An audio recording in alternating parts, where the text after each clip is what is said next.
My topic for this morning, mga kapatid, is the prodigal love of God. Ano? So, the prodigal love of God. Baka magtaka kayo, bakit, Pastor, prodigal love of God? Kasi ang nasa mindset ang nasa isip agad natin, pag sinasabi natin na prodigal is the son. Okay? Yung mga taga-standard, wag po kayo magtaka, magkaiba po ito sa sinabi ko po sa inyo sa standard insurance.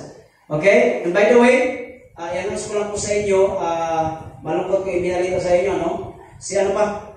Yung pinsan ni Sir Gaspar, na yun yung nagkukup sa kanila dito, yung kauna-unahang, yung inuwian niya sa Bulacan, ay pumanaw na. Kaya madaling araw siyang bumiyahe papuntang Bulacan. So, hindi ko alam kung maglilibas siya or something ganun. So, malungkot, no? Pero ganun ang buhay. Ang sanhi po ng sakit ay heart attack. Noong December, nung pagpunta niya doon, na mild stroke na. So, ngayon po ay natuluyan na. No? So, tapikin mo ang katabi mo, sabihin mo na alagaan mo ang sarili mo. Yeah, totoo. Kasi ganito yan eh. May tinatawag tayo na God's sovereignty, pero may tinatawag po tayong human responsibility. Hello, amen? Lagi, yun yung topic ni Papa palagi eh. Nandun yung blessing ng Diyos. The blessing is everywhere. Pero kailangan natin ang human responsibility. Kailangan natin pagtrabahuan. The same manner, ang Diyos ay nagsusustain sa ating kalusugan, pero kailangan mo rin alagaan. Amen? That's what we call God's sovereignty, pero may tinatawag tayo na human responsibility. Amen? So, balikan po natin. February, the world celebrate about Heart's Day. Sa ibang termino is Valentine's Day. No, maraming mga church na nagano about Valentine's, araw ng mga puso, araw ng mga pag-ibig, buwan ng pag-ibig. Now, sa iglesia nito, we do not celebrate the love sa iyong mga kasintahan, but we celebrate the love of God. Hello, amen? Now, hayaan niyo po mga kapatid na lawakan niyo ang iyong pag-unawa. No? Sabihin mo sa iyong kapatid, sa iyong katabi, open-minded ka ba? Networking ito pa sila. Everybody says, power! No, diba? Power? Okay, power. Okay. Now, ang makikita po natin yung prodigal text, no? Doon po sa Luke chapter 15, verses 11 hanggang to be followed, ano? Jesus continued, there was a man, by the way, pag binasa mo ang Luke 15 from verse 1, hanggang umabot po sa tinatawag natin na the parable of the lost son, lahat po yun is the parable of the lost. The parable of the lost sheep, the parable of the lost coin, and then the parable of the lost son.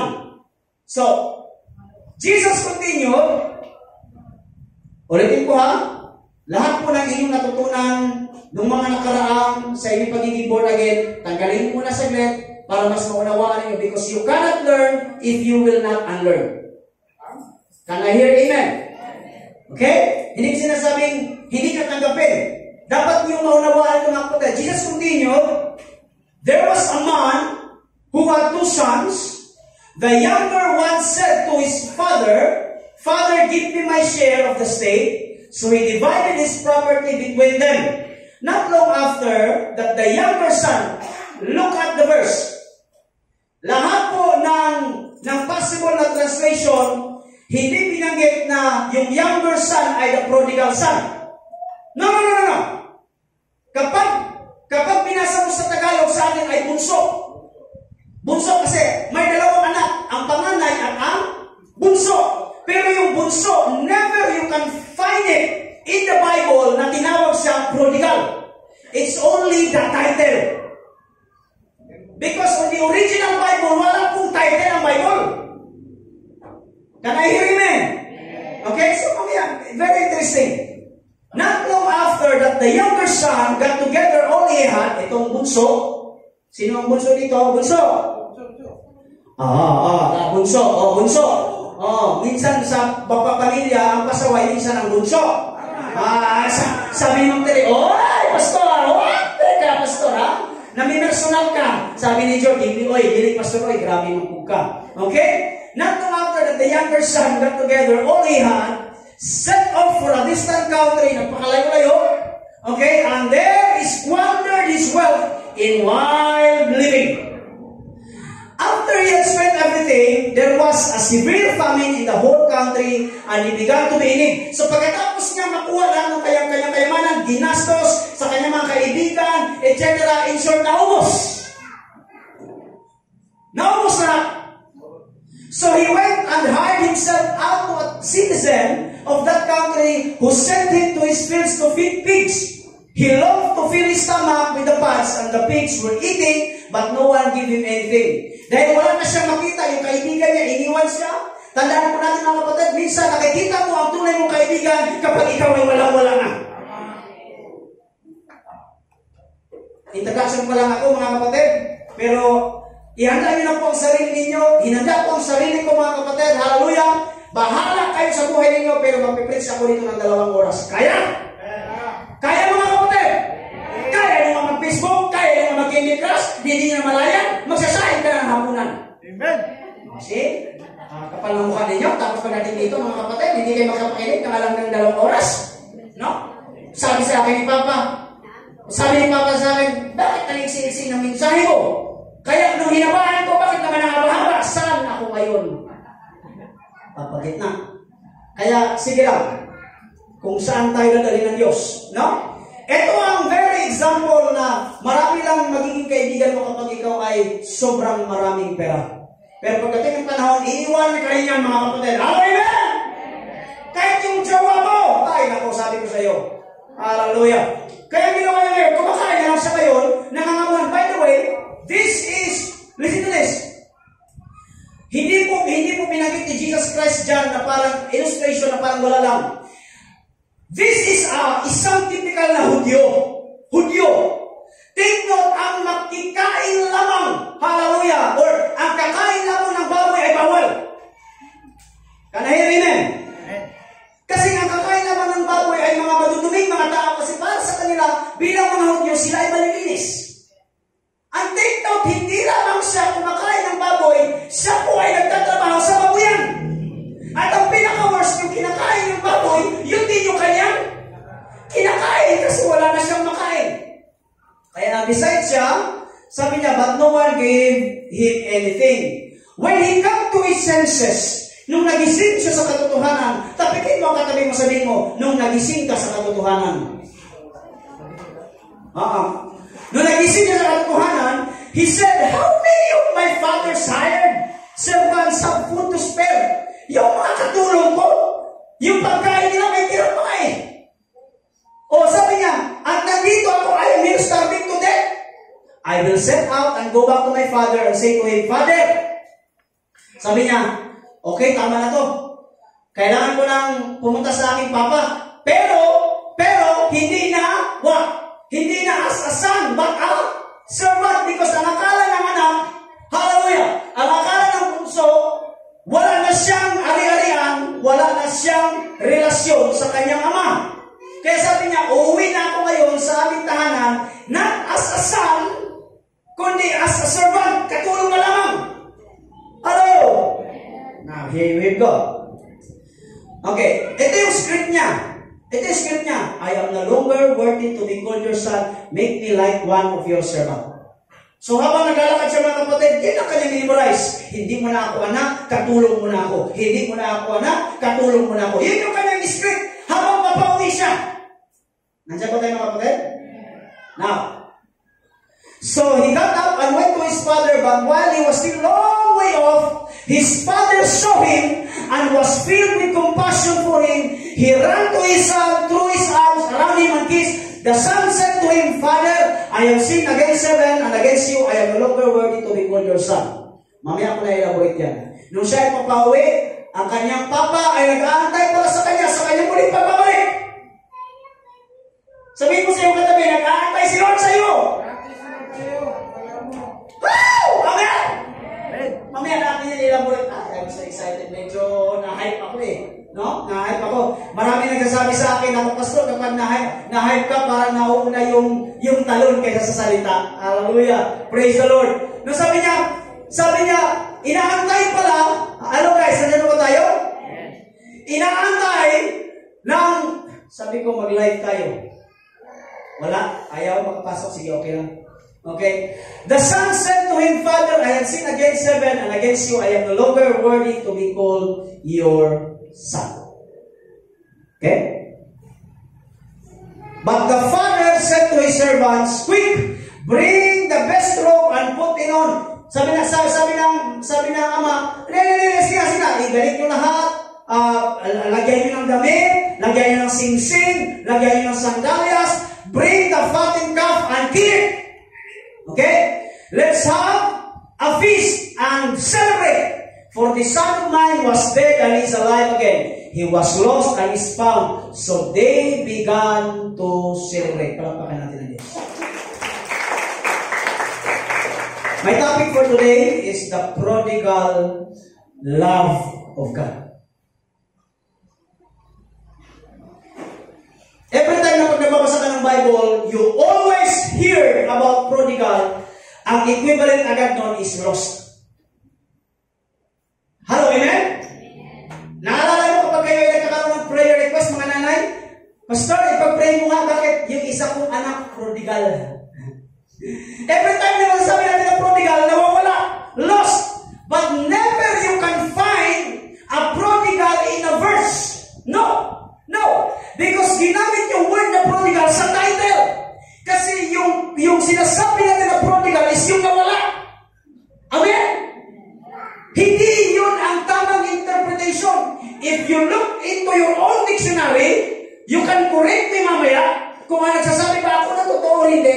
The correct meaning of prodigal is this. Prodigal means an extravagant giving or giving on a lavish scale.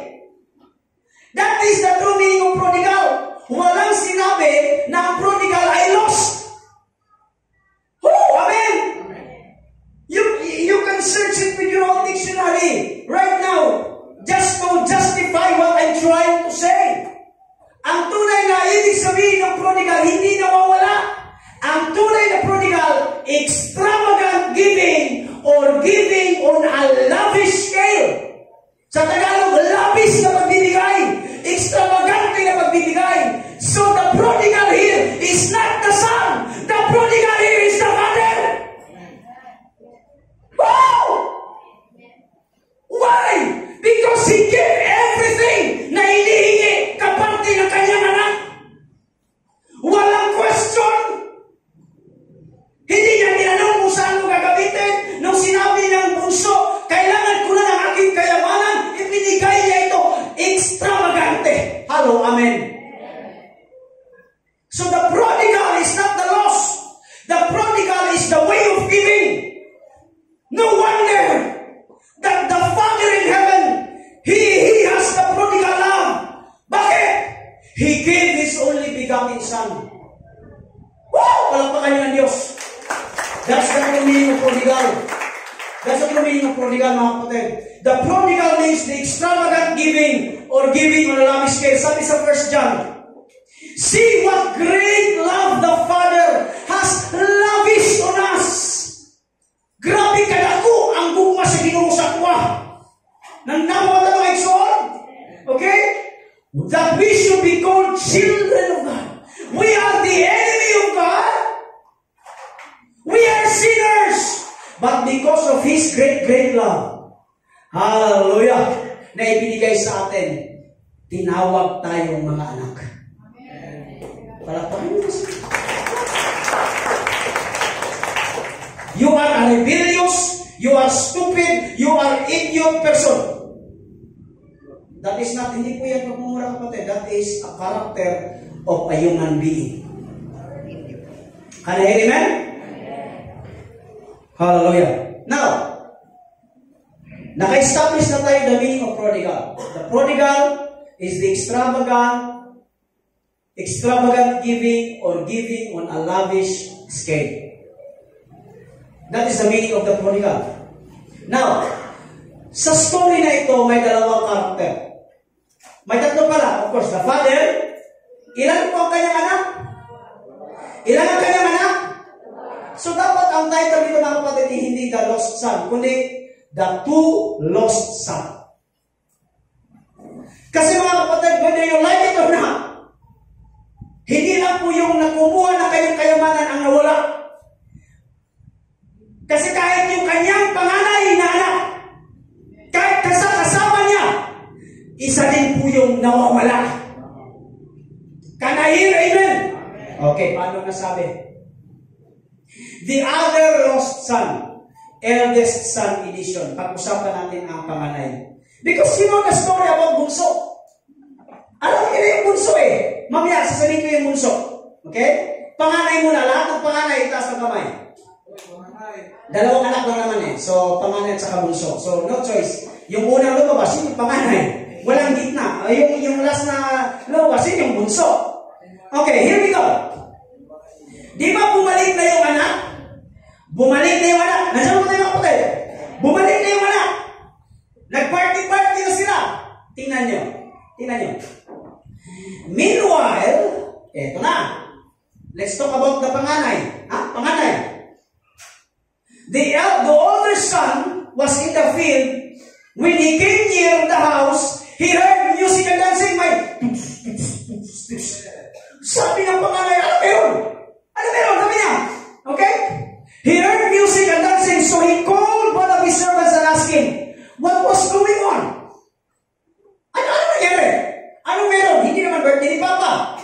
Okay? Wala namang karawan, hindi naman ito pista, wala pong karakon na nangyari, hindi naman New Year, wala pong pista. Bakit may tugtugan? Okay?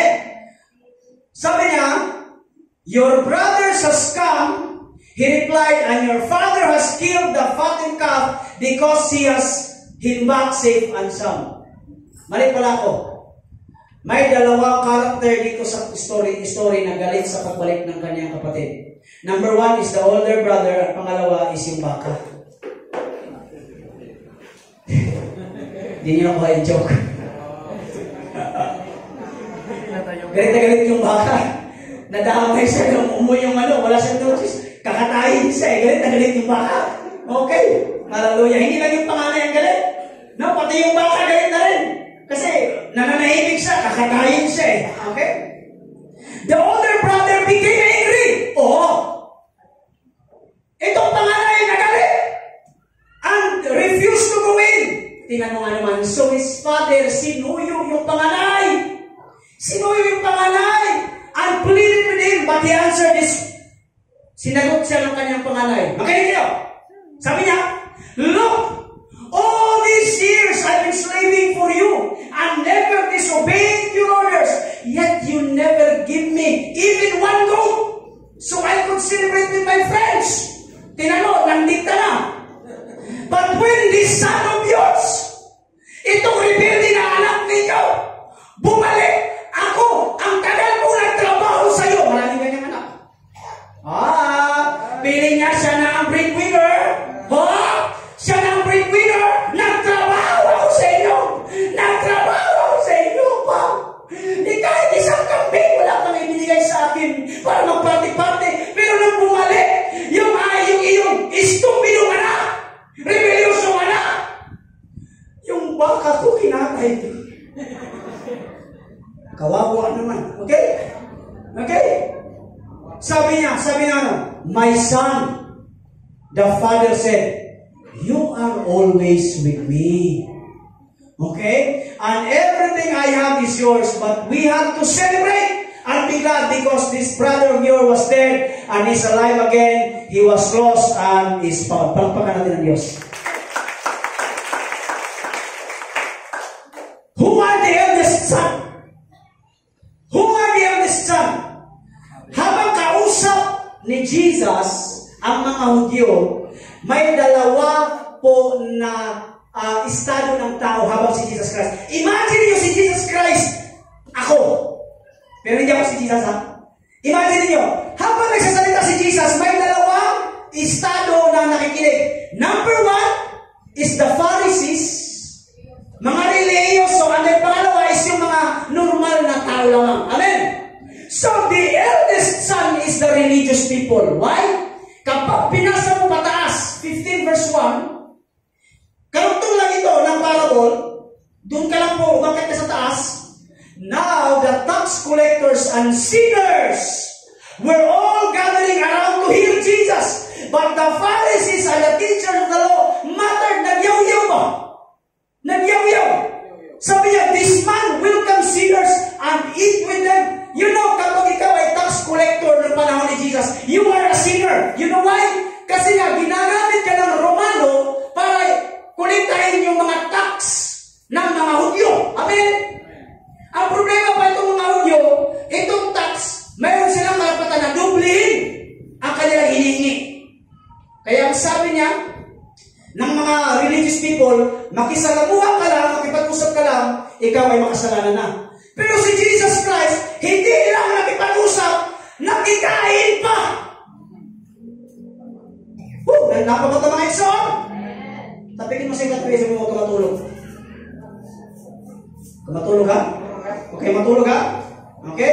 Baka pag-dilat ninyo, medyo mainit na. Ha? Parang mainit na. Okay? So,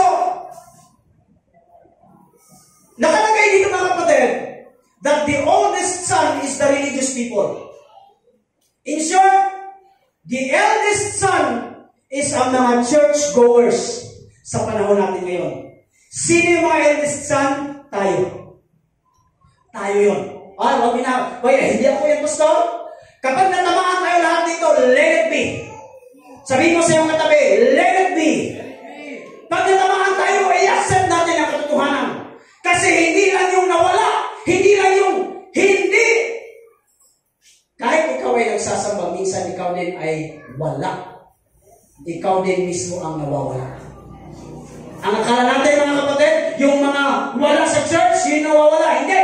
Minsan, maraming mga born again, maraming Kristiyano, na kahit sila ay nagsasamba, sila din yung number one na nawawala.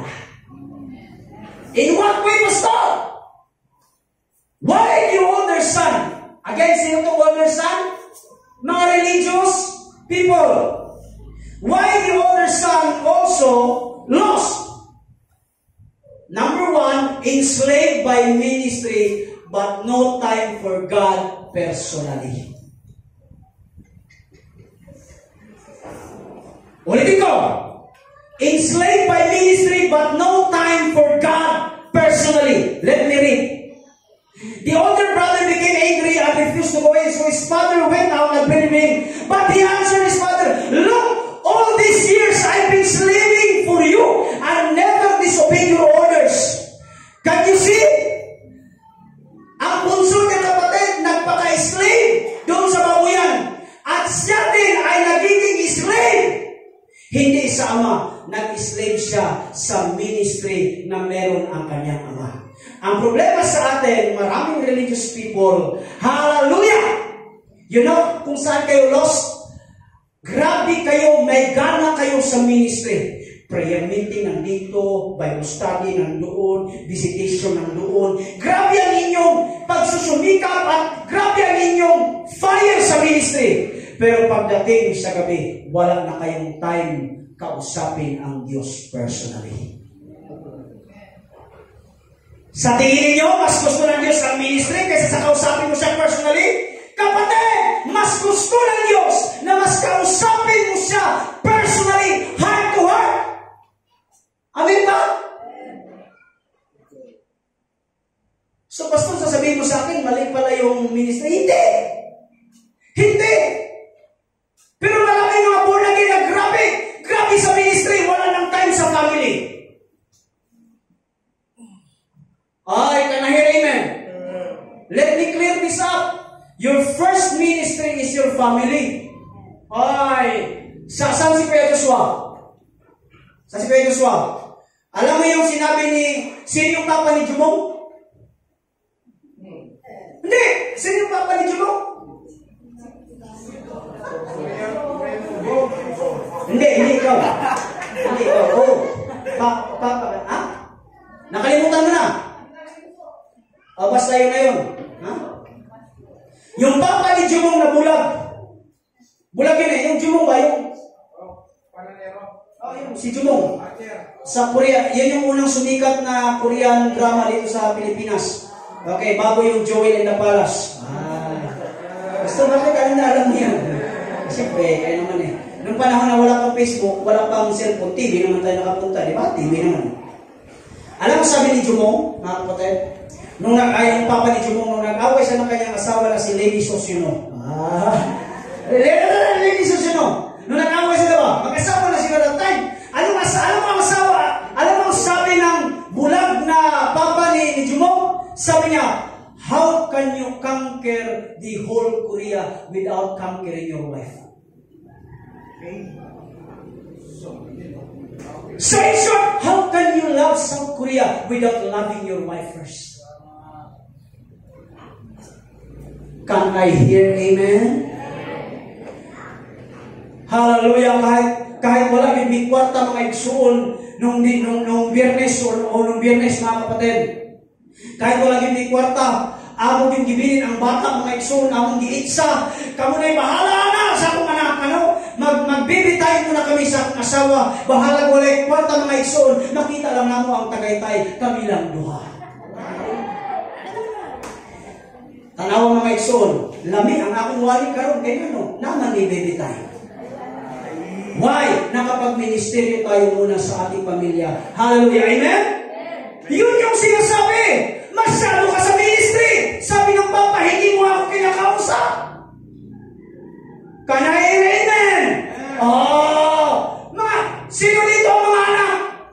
Nakakausap niyo ba yung mga papa, yung mga mama? Hindi! Puro kayo cellphone!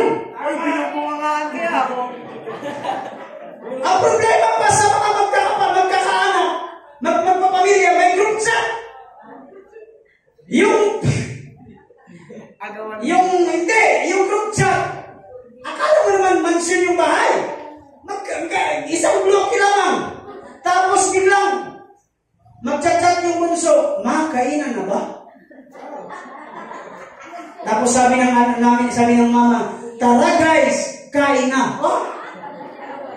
Group chat yun ay hindi nyo pwedeng magawa yan sa mga traditional na mga mama. Ay baka, sabi ko sa iyo, iikot ang iyong paningin. Mga kapatid, ano? Yun yung sinasabi ko, ang tagal mo na sa church. Grabe ka sa ministry. Grabe ka pero wala kang time personally sa Diyos. You are enslaved by ministry pero wala kang baby time kay Lord. Amen? Sabihin mo sa iyong katabi, kausapin mo siya personally. Hallelujah. Pangalawa, aiming for blessing but not in worshiping. Although maraming ako dito, pinilit ko na lang. Okay? Kasi para magkatunog. Okay? Kasi aiming for blessing but not in worship lang yan. Ganun yan. Pero para magkatunog, sige, dinugtong ko na. Alam mo mga religious people, nagsiserve sila, nag-aim lang sila para sa blessing, pero hindi talaga para kay Lord. Why? Look at this. But he answered his father, yung pula, look, all these years I've been slaving for you. I never disobeyed your orders. Yet you never give me even a young goat so I could celebrate with my friends. So ibig sabihin pala, nagkatrabaho ka lang sa iyong mga para may nakuha ka. Look at the answer of the father. My son, the father said, you are always with me. Sino ba ang mahalaga? Yung iniiyak mo na baka? Yung iniiyak mo kambing? Or ako ang pinaka-importante? See, my son, the father said, you are always with me and everything I have is yours. Oh my goodness! Amen? Lahat ng meron sa akin ay sasayo. Para sa'yo. Bakit yung younger brother mo, nung siya ay umiyak, narinig ko, nung siya ay nagkasakit, binigyan ko ng pinamit? Wala. He has lived by his own. Pero nung ikaw, may mga maliit kang pangangailangan, mga kapatid, sabi ng ama sa kanyang panganay, nandito ako palagi. Hello, amen? Nakakalungkot lang isipin na ang hinihingi mo lang pala sa akin kung bakit ka nandito sa akin ay yung maibibigay ko, mga kapatid. Pero wala ka talaga dito sa akin para magkaroon ka ng personal na relasyon sa akin. Maraming mga tao pumapasok sa simbahan kasi akala nila na ang Panginoon ay nagpo-provide sa kanilang pangangailangan. Paano kung hindi? Sasabihin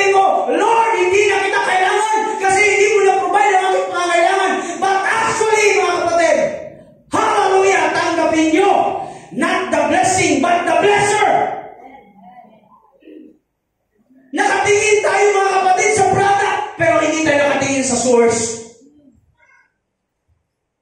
Can I hear amen? Nakatingin tayo sa product pero hindi tayo nakatingin sa manufacturer. Dapat yung malaman. Yung kambing na hinihingi ninyo, napakaliit lang yan sa pwedeng ibigay ng Diyos para sa inyo. Sabihin mo kasi yung katabi, ang Diyos ay palaging nasa iyo.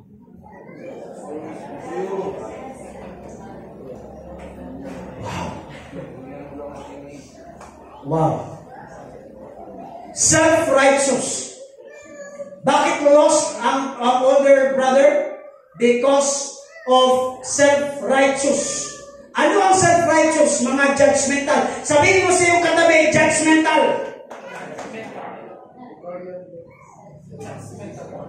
Minsan, mga kapatid, ayaw nang bumalik ng iba sa simbahan because kapag bumalik sila, may magagalit. Bakit ayaw niyo mag-amen? Parang walang mag-amen. Gusto mag-amen. Look at the older brother. Nung bumalik itong kapatiran na matagal lang nawala, dapat naging masaya tayo. Pero ikaw,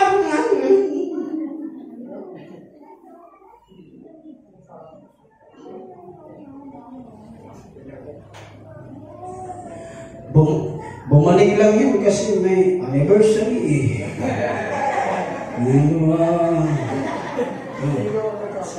Bumalik lang yan kasi may gusto. Bumalik lang yan kasi si Pastor Bong namimigay ng libreng sapatos eh. Tsaka may bigas pag ganun. Okay? Look at the Father's love. Itong mga religious people, parang galit pa sila na pumasok yung isang kapatiran. Remember mga kapatid, legions of angels worshiping God kapag may isang tao na bumalik sa paanan ng Panginoon. Amen? Palakpakan niyo ang Diyos. Now, here we go. The older brother became angry and refused to go in. Now, let me ask you guys, before we proceed. Sino po dito ang masaya na may mga bumabalik na mananampalataya sa paanan ng Diyos? Palakpakan yung Diyos.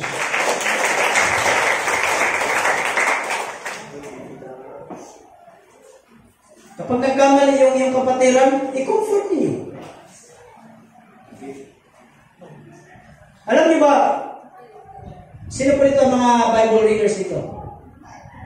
Si Job may kaibigan 3. Si Job yung sinubok ng Diyos, yung inalaw ng Diyos na subukin siya ng yawa. Okay, yung nawala lahat na rin ba? May 3 pugak siyang kaibigan. Bakit sinasabi kong pugak? Mga self-righteous. Bakit ka mo? Nung nakita nila si Job ay inuud na, tapos may ketong, inaagnas na. Alam mo ang sabi ng 3 niyang kaibigan? Sabi niya, Job, kung bakit ka nagkaganyan, kasi makasalanan ka kasi. Sabi ni Job, wala naman kasalanan. Napakalinis ko. Mismo na ang Diyos ang nagpatotoo sa yawa na ako ay righteous na tao. Amen? Dito, pinagmalaki ng Panginoon. Pinagmalaki ng Panginoon si Job sa tatawas. Nakita mo ba yung anak kong si Job? Wala siyang katulad sa mundo. Tapos yung 3 pugat niyang anak, yung kapatid kaibigan, Job, magsisi ka na. Humingi ka ng kapatawaran. Bakit ka naging ganyan? Dahil ikaw ay makasalanan. Tingnan mo, maraming ganyan. Kaya mga kapatid, kapag ako ay minsan bumibisita sa mga hindi na nagsasamba, hindi ko sinasabing, may kasalanan ka. Pag sinabi mo yan, hindi na talaga yan magsasamba. Hello, amen. May struggle lang sa buhay, sabi ng mga Bisaya. May struggle lang, igol.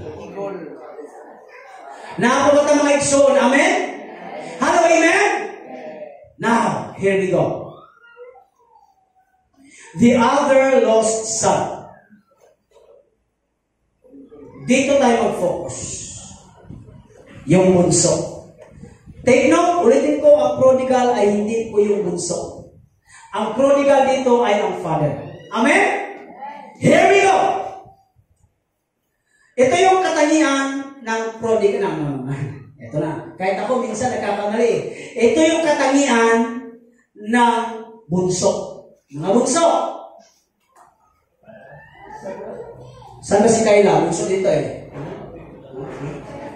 Karin. Sorry, Ate Kayla. Sorry. Okay, love you. Ito yung katangian ng bunso. Nagpapakalayo. Napaka-selfish.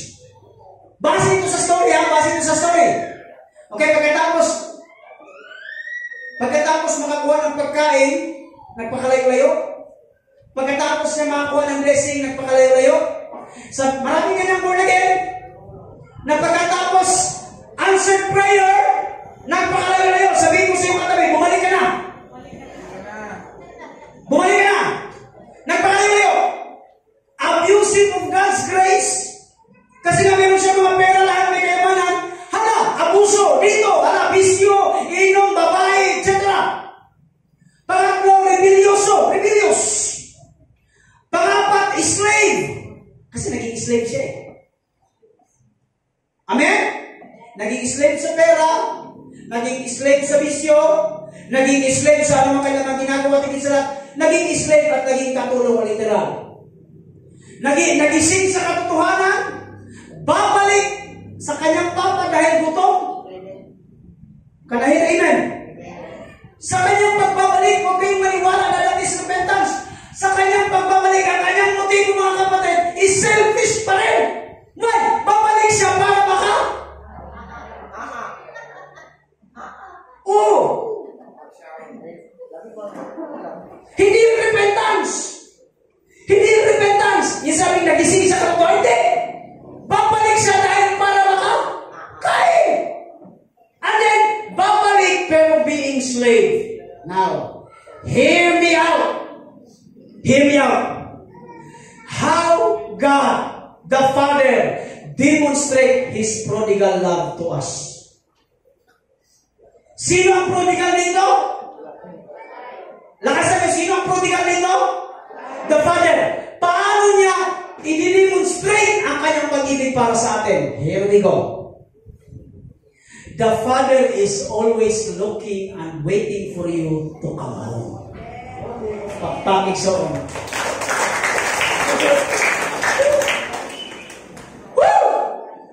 Yung mga nalayo na sa Diyos, huwag niyong iisipin na hindi ka hinanap ng Panginoon. Every day sa kanyang balkonahe, sa kanyang mansyon, ang Diyos ay tumitingin at nag-aantay sa muli mong pagbabalik. Amen? Hallelujah! Just come home! Just come home! Come home! In God's presence, kung feeling mo, ikaw ay napalayo, mga kapatid, God is waiting for you to come home! Woo! Hallelujah! Kung feel mo na ikaw ay nakagawa ng kasalanan, you are a sinner, ikaw ay pinakahulong na tao, but every time you come back to His presence, God is waiting for you always. Amen? Palakpakan niyo ang Panginoon. Look at the verse. So he got up and went to his father, but while he was still long way off, napakalayo niya pa. Sobrang layo niya. Natatanaw na siya ng kanyang ama. Amen? So ibig sabihin, every day, pag nagtimpa ng kape ang kanyang papa, lagi siyang tumitingin sa balkonahe ni Eloy at sinasabi niya, nasa na ang aking anak?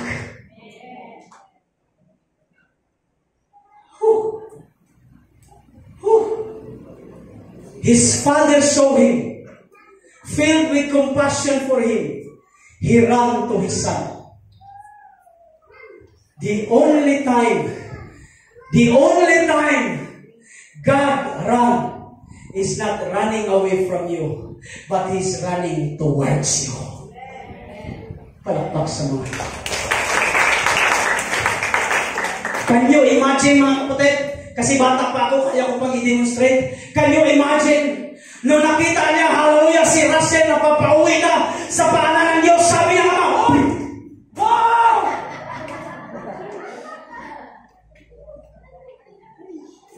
Can you imagine that? Hallelujah! How? Yung kape, binuhos, yung newspaper, inilagay, nilagsak, tumalo ng papa sa bakunahin, tumakbo! Hallelujah! Hindi papalayo sa'yo, kundi papalapit sa'yo. Pakpak mga iso. Hallelujah. How about this one? After he ran towards his son, the father kissed and embraced him before confession. Hindi napansin? Verse tayo. Look at the verse. But while he was still on way of his father saw him, remember, na ang anak ay nag-memorize ng kanyang script. Di ba? I am no longer your son, I become your servant. I no longer your son, I become a servant. Nakuha niyo? That is his script. But tingnan niyo ang versikulo. Tingnan niyo ang versikulo, guys. He ran to his son, threw his arm around him, and kissed him. Hindi ka pa nakapagpaliwanag. Niyakap ka na ng Diyos.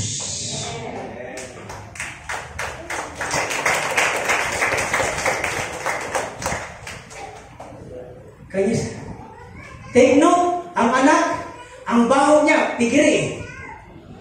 Sobrang baho niya. Mabaho, madumi, madungis. Hindi niya na kaya pang, can you see God's love? Can you see the prodigal love of God? Hindi niya sinabihan na, maghugas ka muna. Maligo ka muna. Maligo ka muna, hindi. God's love has no standard, pero may assurance. Hindi niya sinabi na sa atin na kailangan mo naman maglinis para matanggap ka sa noon. Hindi sinabi ng Diyos na kailangan mo naman magbago para tanggapin ka ng Diyos. Because love, God loves you the way who you are. Kung sino ka, kung ano ang katayuan mo, marami kang gato, marami kang kwintas, marami kang kasalanan. But the moment you come home to God, God will embrace you and welcome you, because the prodigal love of God is so extravagant. Palakpakin mo. Romans 5:8. But God demonstrates His own love for us in this, while we are still sinners. Take note. Inibig tayo ng Diyos, hindi sa ating righteousness. Inibig tayo ng Diyos, hindi sa ating kabutihan. Inibig tayo ng Diyos sa estado na tayo ay nagkakasala. Can I hear amen? Can I hear amen? Can I hear amen? Pastor, meron akong struggle, meron akong kasalanan na laging pang ginagawa, sabi ng Diyos, I know it. Alam ko yan. Amen? That's why He demonstrates His own love for us while we are still sinners. Last. Ate, nawala natin. Ikaw na mapindot dyan. The Father restored His image. Ang akala ng anak na kapag nakuha niya na ang kanyang kaparte, hallelujah, wala na siyang karapatan sa kanyang pagiging isang anak. Remember mga kapatid, listen to this. Ang nawala lang sa anak, ang nakuha lang isa ari-arian, pero hindi nawala ang pagiging anak at pagiging ama. Amen? Tanong ko sa inyo, kapag ang inyong anak ba ay nakagawa ng kasalanan, kapag ang inyong anak ba mga kapatid ay naging or siraulo man yan, ang sakit ng ulo mo bilang isang magulang, tanong ko sa iyo, nawawala ba ang pagiging magulang? Hindi. Ganon ang Ama natin sa langit. Kahit ikaw ay nagkasala, kahit ikaw ay nawala, the moment you come home to God's presence, hallelujah, hindi nawala ang pagiging anak natin sa Panginoon. Amen? Palakpakan niyo ang Diyos. He restored His image. Ano yun? But the father said to his servants, quick, bring the best robe and put it on him. Put a ring on his finger and sandals on his feet. Bring the fattened calf and kill it. Let's have a feast and celebrate. For the son of mine was dead and he is alive again. He was lost and is found. So they began to celebrate. Ano yun? Robe. Ano yung robe? Sabi niya sa mga katulong niya, sabi ng anak pa, katulong. Hindi na kita tatawagin Papa, kundi you are my master. Ako ang iyong slave.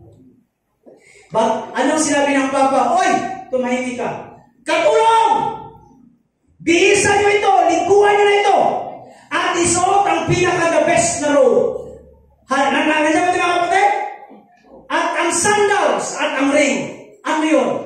God restored our image. The moment na tayo ay nakipag-isa kay Kristo, na-restore ang image natin. Ano yung image natin, Pastor? Number 1 is, dinamitan tayo ng Panginoon. Hello, amen? Ano yung damit na yan? Identity as His Son. Amen? Amen mga kapatid? Binihisan ka ng kanyang pagiging righteous. Amen? Noon ang dumi-dumi mo, pero binihisan ka ng Diyos dahil sa kanyang anak na si Jesucristo. Kanayan, amen? Hallelujah! Noon, ikaw ay parang hubot-hubad. Naalala niyo nagkasama si Adan at si Eva. Sila ay nagtago sa Diyos dahil sa kanilang kahubaran. Sabi na, we are so, kami po ay nahihiya dahil kami ay hubot-hubad. Pero nung tinanggap ng Panginoong Jesucristo, binihisan ka ng panibagong damit. Amen. Not only damit mga kapatid, but He gave you a new name. At ang name na yan is written in heaven. Tapak mga eksoro. Sandals. Sandals represents about dignity of being not a slave. Because ang mga slave, wala pong mga sandalyas. Pero tayo mga kapatid, hallelujah, binigyan po tayo ng mga sandalyas ng Diyos. Ibig sabihin, you are no longer a slave. You are sons and daughters of God. Pakpak mga eksoro. Sabihin mo sa iyong katabi, hindi ka nakatulong. Sabihin mo sa iyong katabi. Sabihin mo, medyo ano pala, sa likod sabihin mo, hindi ka naalipin. Hindi ka naalipin. Hindi na tayo alipin. Why? Meron na tayong sandalyas. We are the sons and daughters of our God. Amen? Higit sa lahat, hear me out, ring. Ring means authority. Ibig sabihin, kung wala ang Ama, dahil sa singsing, kung ano man yung pagninegosyo, wala nang kailangan ng pirma ng Ama. Ang kailangan lang ay singsing. Tatakan at it has been approved. Amen? Ang na-restore sa atin mga kapatid, hindi lamang identity, hindi lamang kaligtasan. Ang na-restore sa atin is authority. Amen? That's why you have the authority na para i-rebuke ang mga kasamaan, ang makaaway, mga demonyo. You have the authority to heal the sick. You have the authority to declare blessing in your family. Why? Why? Because God restore your image. Palakpakan niyo. Shout Jesus from the mountain, Jesus in the street, Jesus in the darkness, for every enemy. What's next? Jesus for my family, I speak the holy name, Jesus. Why? You have the authority. Palakpakan niyo ang Diyos.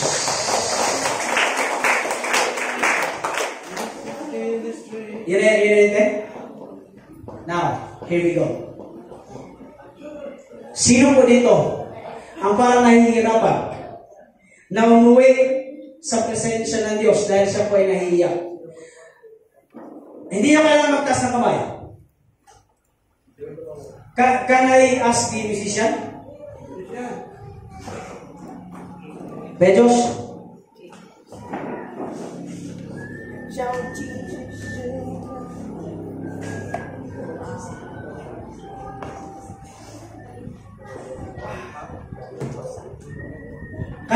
Can we sing this song? Kahit nakaupo lang kayo mga kapatid. I-mesmerize po natin itong kantang ito. Yung Speak Jesus, Speak the Living Jesus. Yes. Chords. Hindi sa babae. Hindi sa lalaki. Pag gano'n, magparehas mo makikita.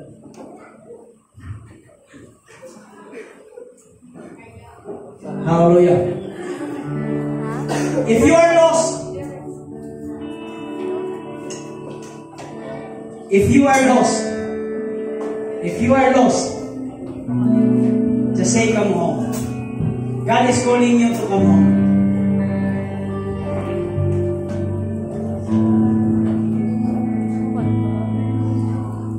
I just want to speak the name of Jesus over fear, all anxiety. Sorry. 'Cause I know there is peace within your presence. I speak Jesus.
Diyos. God is ready to welcome you guys. Hallelujah. God know your problem. God know your struggle. God know your pain. God know your sin, mga kapatid. But He is ready to welcome you, mga kapatid. Hallelujah. Come on, church. Shout Jesus from the mountains.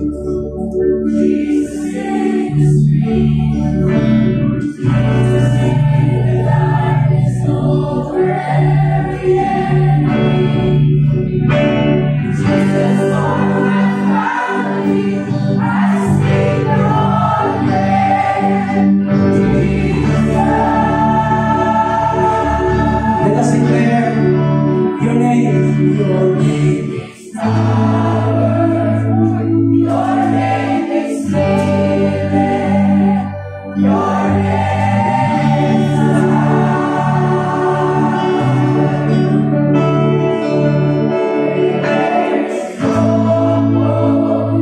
shine through the shadows. Burn like a your name is power. Your name is power. Your name is healing. Thank you, Lord. Salamat, Lord. Salamat, Diyos. Thank you for your love, God. Hallelujah. Break every stronghold. Shine through the shadows. This is for the last song, for the last time. We're gonna shout the name of Jesus. Come on, church. Shout Jesus.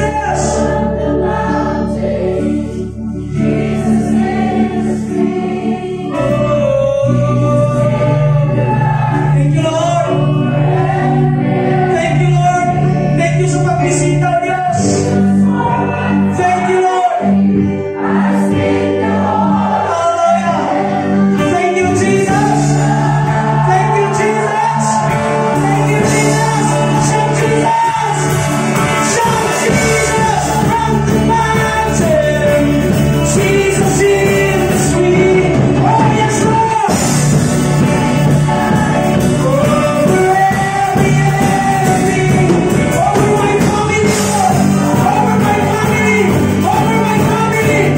Oh, hallelujah. Jesus.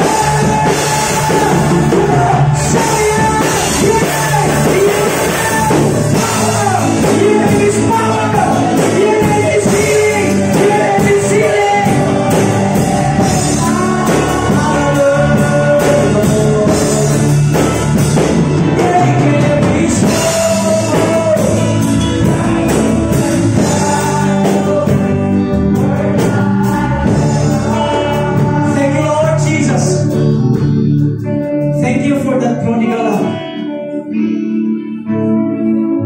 Lord, because you restored us. Because you restored us, Panginoon. I have the authority to declare your name, Jesus, over our city, Trece, over sa aming mga barangay, over sa aming kapitbahay, at higit sa lahat, O Diyos, over my family, O Diyos. We have struggles, O God. But thank you for that love. You embraced us, God. You embraced us with your love. You embraced, God, with your extravagant love. Salamat po, Diyos. Thank you, God, because in your name there is power. In your name there is restoration. In your name there is healing. And in your name, O God, there is life, Panginoon Diyos. Thank you, God, at pinutol mo na, O Diyos, ang aming karumihan. Pinutol mo na, O Diyos, ang dami naming buhay. Lord, pinutol mo na, O Diyos, ang dami naming pagkatao. And Lord, kami ay yung binihisa ng iyong pagmamahal. Thank you, Jesus. Thank you, Lord. Salamat po, Diyos, sa Ebanghelyo. Salamat po sa iyong grasya. Salamat po sa iyong habag. We're gonna shout the name of Jesus. Hallelujah. Salamat po, Diyos. Salamat po sa iyong pagkilos.